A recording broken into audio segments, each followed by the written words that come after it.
Ito yung karugtong dahil nalobat yung ating isang camera.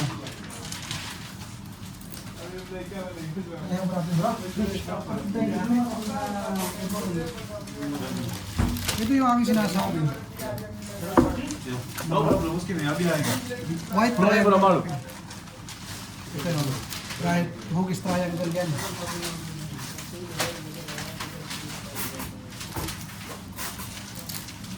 Normal na wrapping yan, na square. Ginawa natin triangle.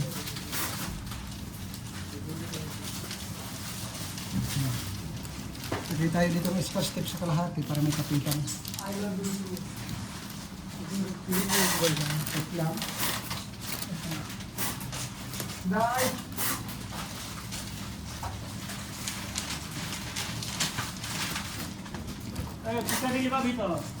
Ito continuation ng ating ginawa.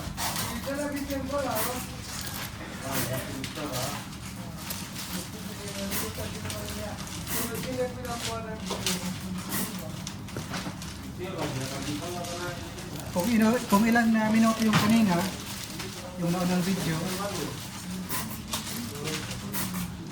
pinugtong nyo lang dito dahil yung kahaba ang paggawa natin dito.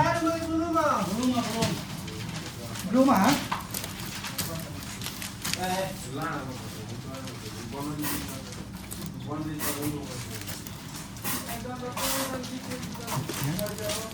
Naikot na.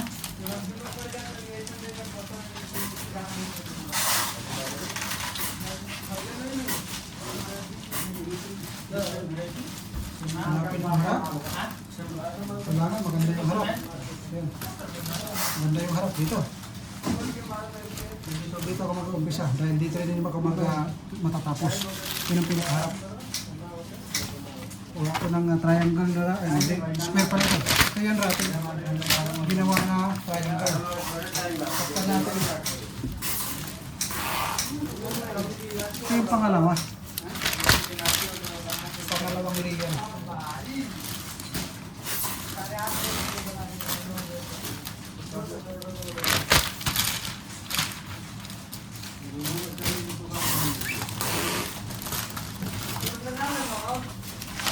Madali lang tingnan, no? Mabilis lang.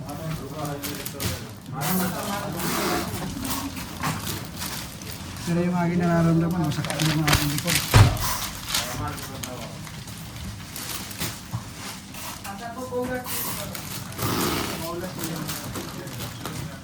Mag-aalas 8 na ng gabi, tuloy-tuloy yung aking paggawa ng laki.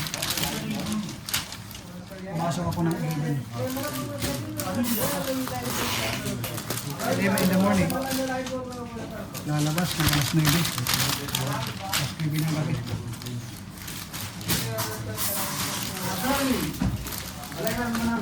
Minsan nag-extend pa kung mayroong gusto na.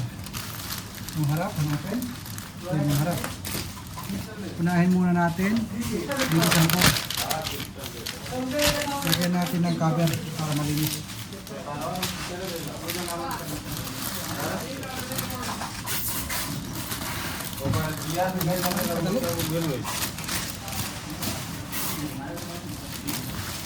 Parang wala lang, no? Pero ang aking lakas na ginagamit, pigil na pigil.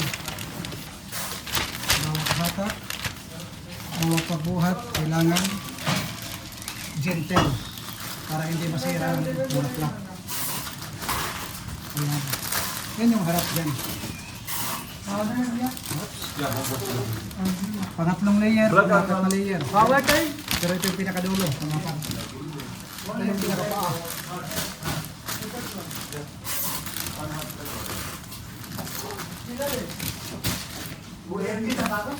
Siguro kailangan natin yung 5. Para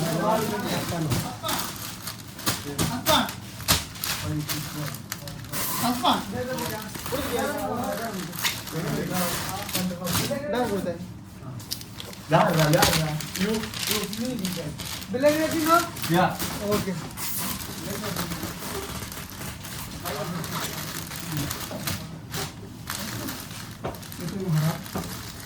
Plus lang natin ng konti. Para medyo sakto.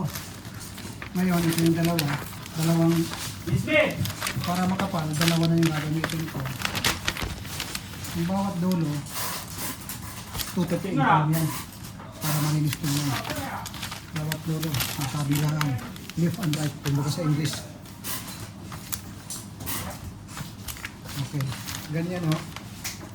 Tapos, kuha tayo ng white ribbon. Tanggal. Pag white wrapping, white ribbon. Para hindi sumasama ang kulay. Elegante, maganda at naaayon sa kanyang kulay. Tapal lang natin. Hindi ko na gagamitin ng scotch tape para malinis tingnan, wala makikita ng scotch tape. Tali natin ng mahigpit. Tigas ah. Oh my God. Masawa ko yung underwear. Dalawang ikot.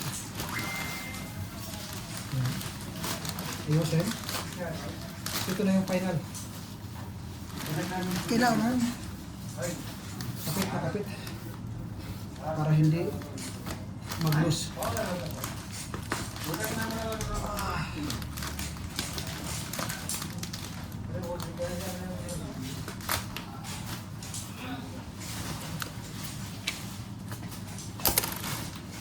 Simplihan lang natin yung pagre-ribbon.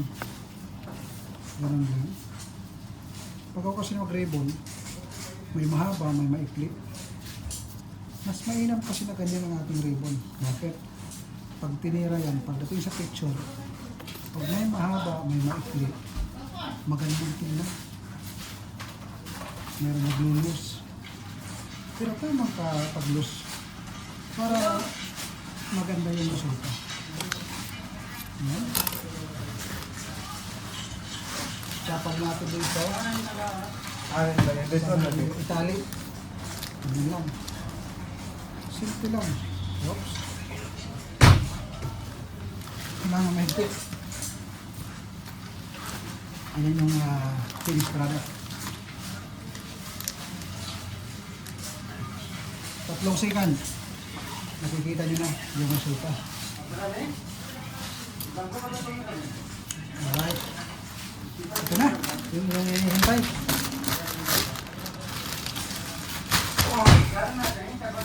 Tapos na. Ayan yung harap.